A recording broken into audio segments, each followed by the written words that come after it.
My girlfriend's mom asked why we weren't engaged yet. She said, "What if someone better comes along? I'm not ready to close the doors yet." I was walking upstairs and heard it all. So I removed my name from the lease and packed everything I bought. Then someone better came along. Her sister. Hey Reddit. 8 months ago, I overheard my girlfriend say she was keeping me around until she found someone better. She didn't know I was carrying groceries and a ring. Now I'm dating her sister. But hey, it's not what you're thinking. Let me rewind. I, 24 male, have been dating this girl Riley for almost 3 years. Things seemed solid. We had our own little routines, shared a decent two-bedroom apartment where we split everything down the middle, and she knew my Netflix password. You know, real relationship stuff. I'd been secretly saving up for an engagement ring, checking out jewelry stores during my lunch breaks, like some kind of covert ops mission. That Saturday started normal as hell. Riley texted me asking if I could grab groceries on my way back from the gym since she was dealing with some work crisis. No big deal. I'd done the same grocery run probably 50 times before. Trader Joe's, get the fancy almond milk she likes. Those weird protein bars that taste like cardboard, but apparently help her metabolism, and whatever else was on the list she sent. Our apartment was this second floor walk up in a decent part of town. The rent was reasonable, and we'd split it 50-50 for the past 2 years. Both our names on the lease, joint responsibility, the whole adult thing. I'm hauling these overstuffed paper bags up the stairs. Seriously, why do they make those things so flimsy? When I hear voices coming from inside. The front door was cracked open maybe 2 inches. Not unusual, Riley sometimes left it open when she was expecting me. I wasn't trying to eavesdrop or anything, just pausing to readjust my grip on the bags before I walked in. That's when I heard her mom Karen's voice, sharp and demanding like always. So why hasn't he proposed yet? You two have been together forever. David keeps asking me the same thing. My heart actually did that thing where it skips a beat. I was thinking the same thing, honestly. Not why I hadn't proposed, but how I was going to do it. I'd been researching ring styles, figuring out her size, the whole 9 yards. For a split second, I'm smiling, thinking maybe this conversation would give me some intel. Then Riley answered, and it was like someone dumped ice water on me. I'm not ready to close the doors yet. What if someone better comes along? No hesitation. No nervous laugh. Just matter of fact, like she was discussing what to have for dinner. The silence after that felt like it lasted forever, but it was probably only a few seconds. But then Karen's response hit me like a truck. Smart girl. Never settle, honey. You're beautiful, you're young, you have options. Don't let him pressure you into anything. They just moved on to talking about some Netflix show, like they hadn't just nuked our entire relationship. No pushback from Karen about leading me on. No concern about wasting 3 years of my life. Just pure encouragement to keep me as a backup plan. I'm standing there holding groceries I just spent 30 bucks on, feeling like the world's biggest chump. This wasn't some hypothetical conversation about celebrities or whatever. This was her mom asking a direct question about marriage, and my girlfriend essentially saying I was a placeholder until her upgrade arrived. With mom's full blessing. 3 years of my life, and I was basically their family's consolation prize. I didn't storm in. I didn't drop the bags and cause a scene. I walked in quietly, like nothing happened. Riley was on the couch scrolling Instagram. Karen was puttering around the kitchen, humming some song from the 80s, like she owned the place. Hey babe, Riley said without looking up from her phone. Did you get the quinoa? Yeah, everything's on the list. I set the bags on the counter and made small talk with Karen for maybe 10 minutes. She was going on about some drama at her book club, how the other women were jealous of something or other. Asked about work, nodded at the right times, played the good boyfriend one last time. Then I said I had to run some errands and kissed Riley on the forehead like always. But instead of errands, I drove straight to our property management office. Saturday afternoon, but they had weekend hours for emergencies. This definitely qualified. I need to remove my name from a lease, I told the lady at the desk. She pulled up our file. Joint lease, both parties responsible, standard stuff. But here's the thing about most rental agreements. Either party can terminate their portion with 30 days notice if the other party agrees to assume full responsibility. All I needed was Riley's signature. I called Riley from the parking lot. Hey, quick question. I'm thinking about making some changes to our lease paperwork. Can you come down to the office real quick? Just some boring admin stuff. She showed up 20 minutes later, slightly annoyed, but not suspicious. I'd printed out the forms and highlighted where she needed to sign. Made it sound like we were updating emergency contacts or something. What's this actually for? She asked, scanning the document. Just cleaning up the paperwork. Making sure everything's current. She signed without reading it properly. Why would she? We'd been together 3 years, shared everything, and trusted each other completely. Well, one of us did. The property manager processed the paperwork immediately. As of that moment, Riley was solely responsible for the $1,200 monthly rent.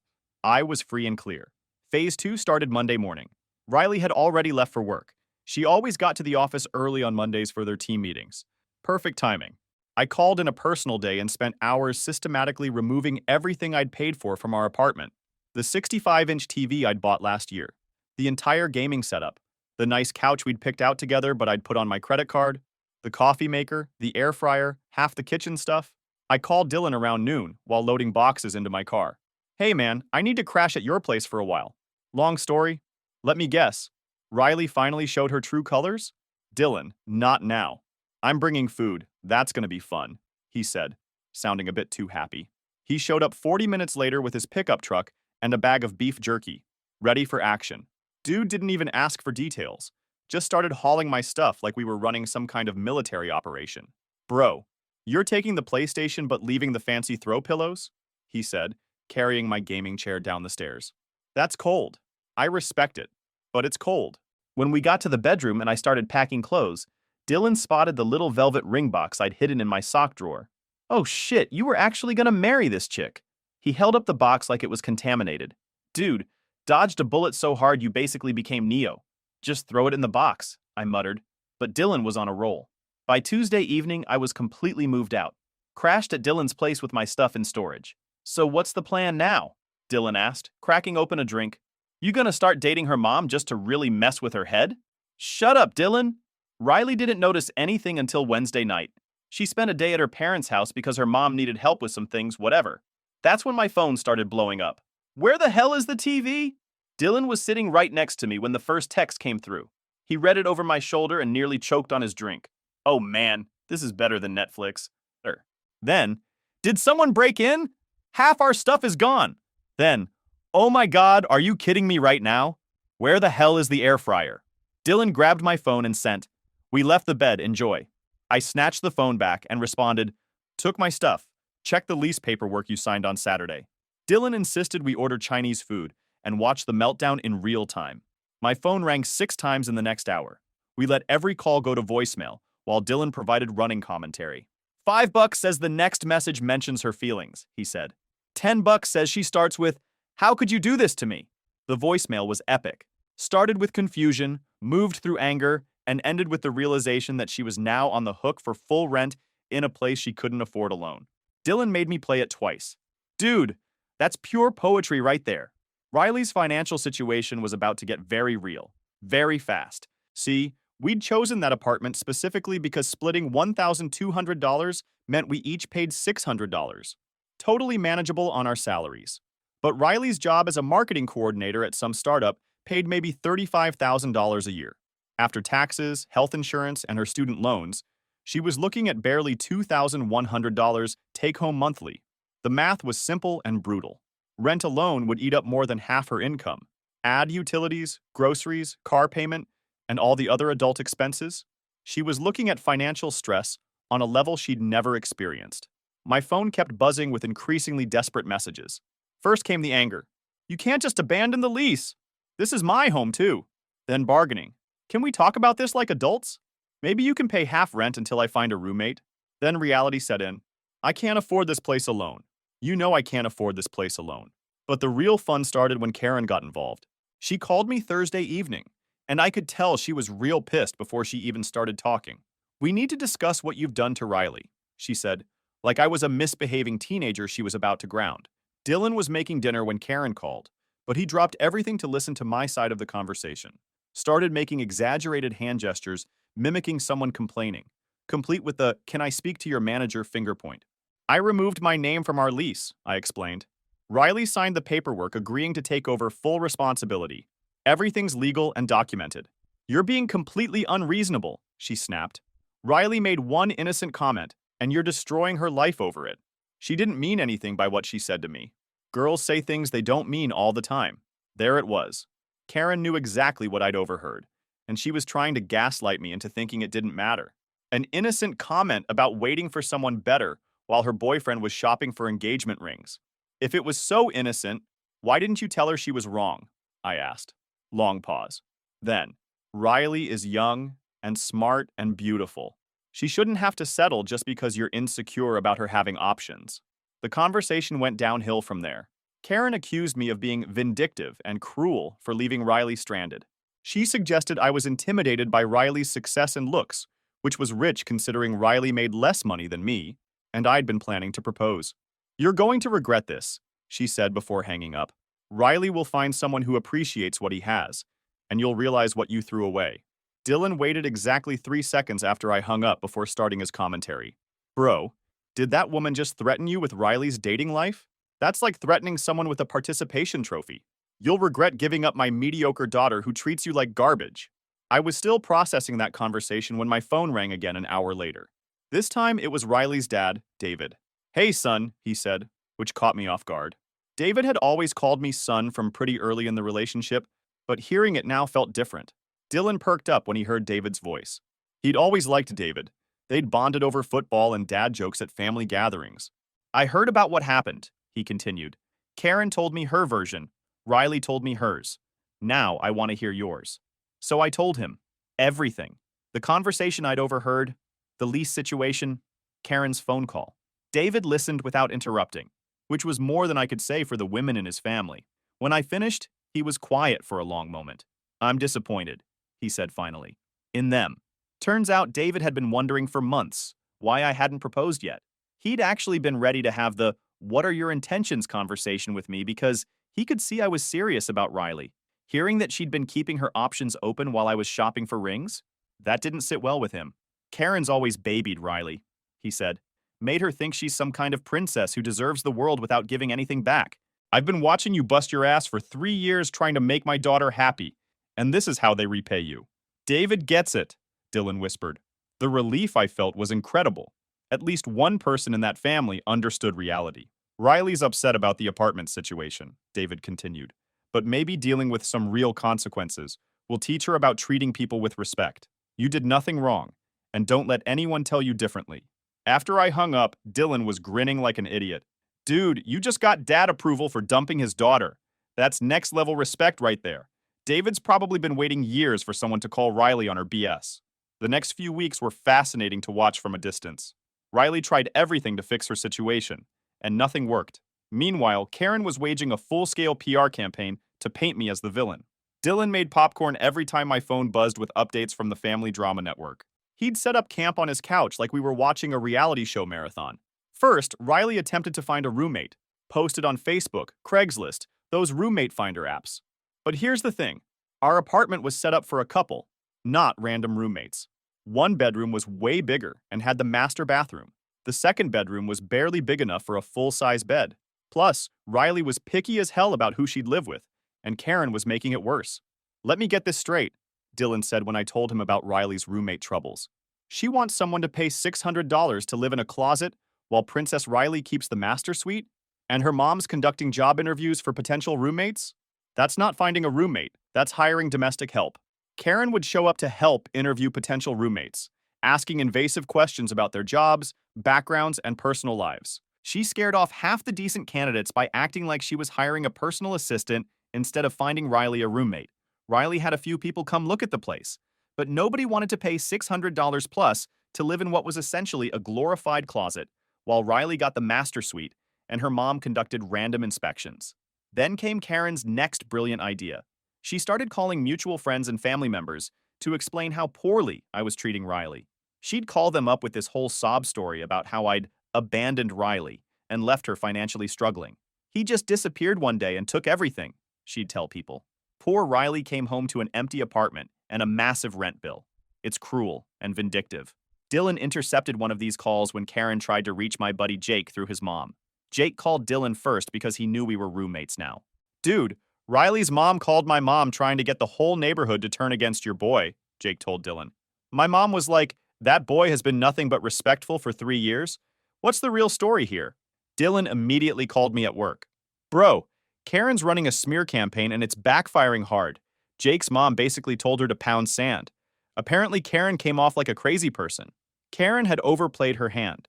People who actually knew me weren't buying her version of events, and her over-the-top reaction made it obvious there was more to the story. Meanwhile, David was dealing with the fallout at home. He told me later that he'd had to shut Karen down multiple times when she started planning to show up at my workplace to confront me about what I'd done to Riley. Dylan's response when I told him about Karen's workplace ambush plans: "Please tell me she actually tries it. I want to see security escort a suburban mom off the premises while she's screaming about lease agreements. That would make my whole year." I told her if she wanted to embarrass herself that badly, she could do it without dragging our family name through the mud, David said. Riley tried negotiating with the landlord next, begged them to let her break the lease early or find a smaller unit in the same complex. But the property management company wasn't running a charity. She'd signed paperwork taking full responsibility, and they were holding her to it. Karen showed up to that meeting too, demanding to speak to a manager and threatening legal action. The property manager calmly explained that everything had been done legally and documented properly. Karen's response was to accuse them of discriminating against a young woman and threatened to report them to various authorities. Dylan was crying and laughing when I told him this story. She tried to Karen a property management company? Those people deal with crazy tenants for a living. That's like trying to out-crazy a customer service rep. They've seen it all. By month 2, Riley was seriously considering moving back in with her parents. Karen was encouraging this, of course, because it meant she could continue controlling Riley's life. But David put his foot down. "You made your choice," he told Riley during one of their family meetings. "You treated a good man like he was disposable. If you move back home, you're going to follow our rules and show some respect for the people who actually care about you." Then, things got really interesting. While Riley was dealing with her financial crisis and Karen was plotting my social destruction, something unexpected started happening. Riley's younger sister Chloe reached out to me. Chloe was about 21, worked as a graphic designer, and had always been the quieter one in the family. Where Riley was loud and social, Chloe was more observant. She'd make these dry comments during family dinners that were actually pretty funny, but usually got overlooked because Riley dominated conversations, and Karen treated her like the less important daughter. About 6 weeks after I'd moved out, I got a text from a number I didn't recognize. "Hey, it's Chloe, Riley's sister. Heard about what happened through the Family Drama Network. That was some next-level chess move with the lease thing. Respect?" I was surprised she even had my number, but apparently Riley had given it to her years ago for some family emergency contact thing. What surprised me more was that she reached out at all. Dylan was on the couch playing video games when I got Chloe's text. I showed him the message, and he immediately paused his game. "Hold up. The sister? The hot one who barely talks at family dinners?" Dylan grinned. "Bro, this is about to get spicy." "Your sister's probably not happy with me right now," I texted back. "My sister's learning that actions have consequences. She's also currently eating cereal for dinner because she spent too much money on a new outfit last week, so the lesson's really sinking in. Mom's having a meltdown about it daily." Dylan read the exchange over my shoulder. Damn, I like her already. We ended up texting back and forth. Just casual conversation, but Chloe had this way of cutting through nonsense that I found refreshing. She didn't pretend the situation wasn't messy or try to play peacemaker. She just acknowledged reality. "Riley always treated you like her personal assistant," she texted one day. "Someone to handle the boring stuff while she focused on more important things. I never got why you put up with it. Mom encouraged it too." We started meeting occasionally. She had this way of listening that Riley never did, actually paying attention instead of just waiting for her turn to talk. She was funny too, in a low-key, sarcastic way that I found way more appealing than Riley's constant need to be the center of attention. "So what's your plan now?" she asked during one of our coffee meetings. "Buy a white cat and practice your villain laugh." Dylan thought this was hilarious when I told him. "Most people are scared to joke about the whole situation, and she's just roasting you for it." Wife material right there. I wasn't looking for anything romantic. Honestly, I was still processing the whole Riley situation and wasn't ready to trust anyone new. But Chloe was easy to be around.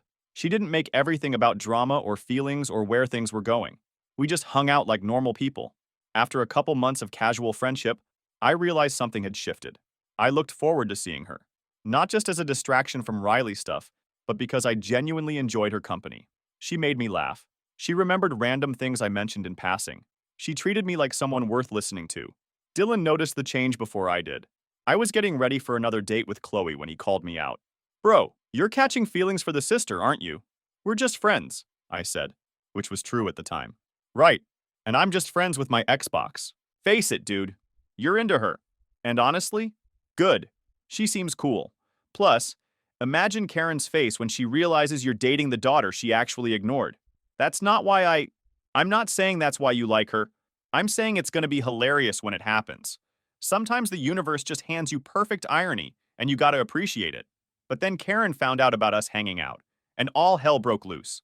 The first sign was Riley calling me at 11 p.m. on a Tuesday, and I could hear the hysteria in her voice before she even started yelling. Are you seriously hanging out with my sister right now? Dylan was in the kitchen getting a late-night snack when my phone rang. He heard Riley's voice through the speaker and immediately started making frantic, abort mission hand signals. We're friends, I said, which was technically true at the time. Friends? You destroy my life and then move on to my sister like we're some kind of game to you? Dylan was now silently applauding Riley's meltdown while eating cereal straight from the box. But Riley's reaction was nothing compared to Karen's nuclear meltdown. She called me the next day and went completely unhinged. How dare you manipulate Chloe into this twisted revenge plot? She screamed. You're using her to get back at Riley, and I won't stand for it. Nobody's using anybody, I said. Chloe is an adult who can make her own decisions. Chloe has always been jealous of Riley. She's not smart enough to see you're just using her. When you get bored of your little revenge fantasy, you'll throw her away too. That crossed a line. Karen had always favored Riley, but hearing her talk about Chloe like she was some desperate, stupid girl who couldn't think for herself, that was disgusting. Chloe is twice the person Riley is, I said.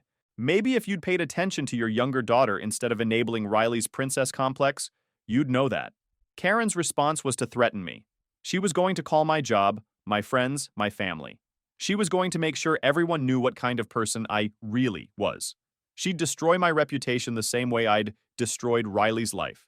You picked the wrong family to mess with, she said, before hanging up. I immediately called David to give him a heads up about Karen's threats.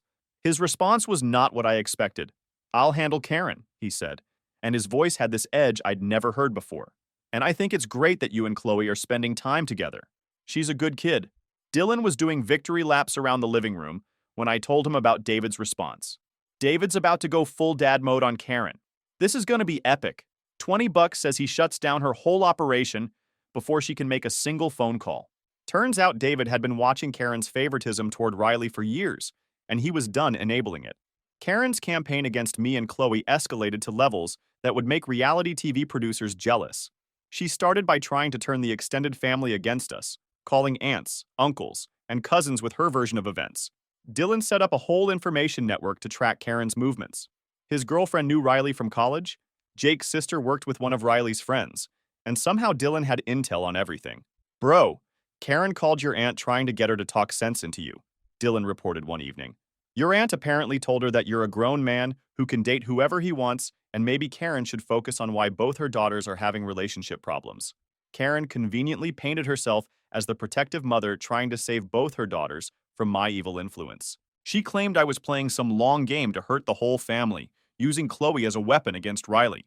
The problem with Karen's strategy was that she underestimated both David and Chloe. David shut her down hard during one of their family dinners. Chloe told me about it later, and I told Dylan, who immediately demanded a full play-by-play.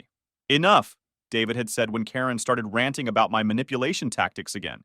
You want to know what really happened? Riley treated that boy like garbage for 3 years while he bent over backward trying to make her happy. She told you to your face that she was keeping her options open, and you encouraged it. Now he's found someone who actually appreciates him, and you can't stand that it's Chloe instead of Riley. Karen tried to interrupt, but David wasn't having it. You've spent 21 years treating Chloe like she's Riley's consolation prize sister. Now a good man sees what you've been too blind to notice, and instead of being happy for her, you're making it about Riley's feelings. It's pathetic. Riley apparently started crying and ran to her room. Karen accused David of being cruel and not supporting their daughter during a difficult time. His response was perfect.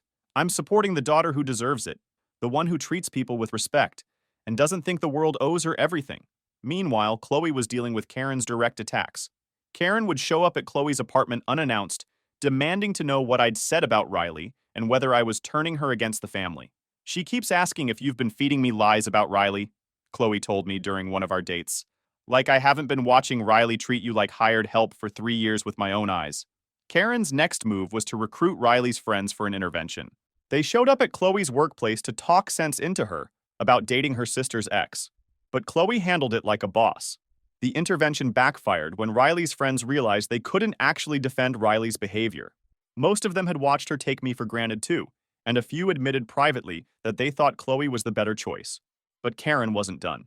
She tried to get David to forbid our relationship, threatening to leave him if he didn't choose Riley over Chloe. That was her biggest mistake yet. If you want to throw away 25 years of marriage because you can't handle one of our daughters finding happiness, that's your choice, David told her.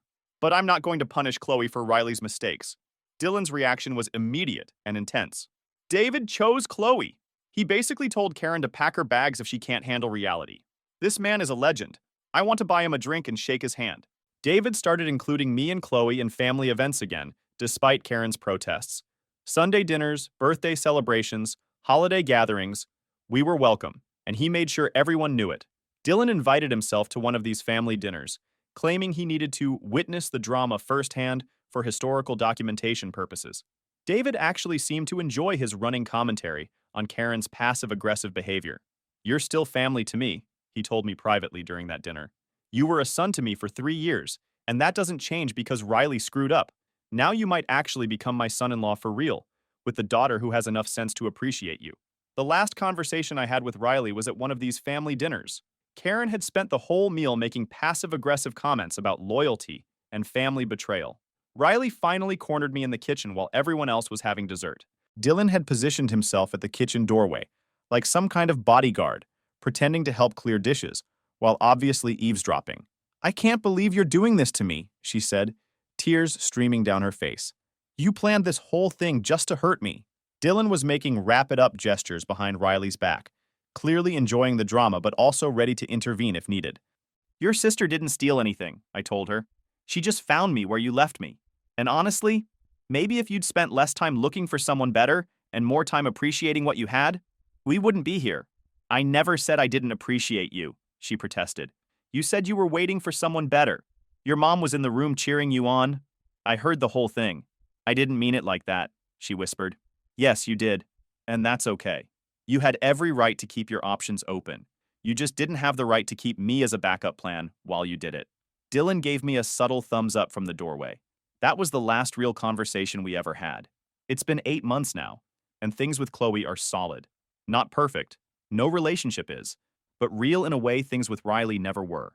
We moved slowly, partly because of the family drama, and partly because I needed time to trust my own judgment again. Dylan takes full credit for our relationship's success, obviously. I've been the third wheel, therapist, moving company, and security detail for this whole operation. You two owe me a wedding invitation and an open bar. Riley finally gave up on the apartment after 5 months. Couldn't handle the financial stress anymore and moved back in with her parents. She tried to get me to pay some kind of penalty for leaving her stranded, but legally she had no case. She'd signed the paperwork, I'd followed the rules. End of story. The ironic part is that moving back home put Riley right back under Karen's control, which she quickly learned to hate. Karen treated her like a teenager again. Curfews, questions about where she was going, criticism of her spending habits. The independence Riley had taken for granted was gone. "She's miserable," David told me during one of our fishing trips. "Karen's driving her crazy with the helicopter parenting, but Riley can't afford to move out on her own. Sometimes consequences are the best teachers." Chloe and Riley's relationship is slowly improving, but it took some hard conversations. Karen, on the other hand, is still bitter. She tolerates me at family events because David made it clear her alternative was spending holidays alone, but she makes her displeasure known through passive-aggressive comments and dramatic sighs. Dylan has made it his personal mission to annoy Karen at every family gathering. He shows up with flowers for Chloe, compliments on David's cooking, and completely ignores Karen's existence. It's petty and beautiful. Some people never learn, Chloe says about her mom. She's more upset about being wrong than she is about almost losing both her daughters over it. The best part came about 6 months after everything went down.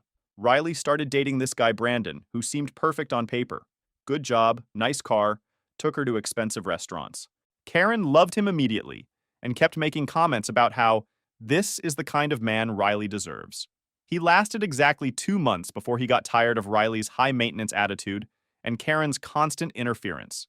He broke up with her via text message and started dating one of Riley's co-workers within a week. The damage to Riley's ego was severe. Here was the someone better she'd been waiting for, and he'd treated her like she was disposable. Meanwhile, I was building something real with Chloe, with David's full support and approval.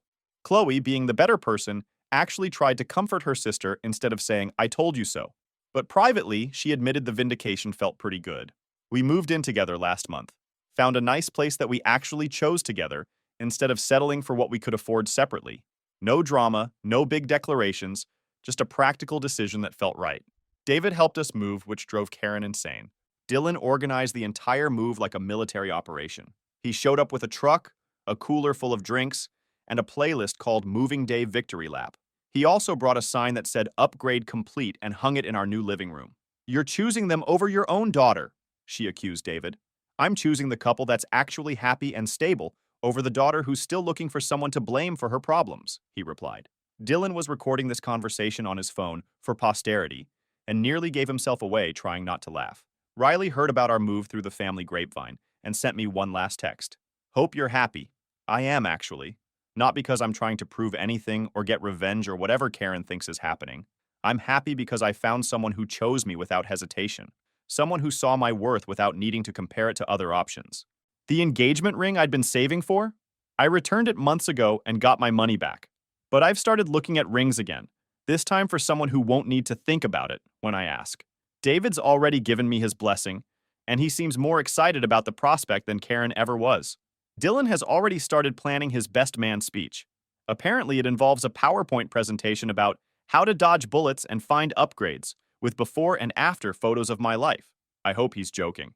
Riley kept her doors open, waiting for someone better to walk through. Turns out, someone better was already in the building. She just wasn't looking in the right direction. And while she was busy window shopping, she lost the guy who was ready for marriage. Karen's still convinced I'm some master manipulator who orchestrated this whole thing to hurt Riley. The truth is simpler. I just stopped accepting less than I was worth. Sometimes the best revenge is just letting people deal with the consequences of their own choices while you build something better with someone who actually wants to be there.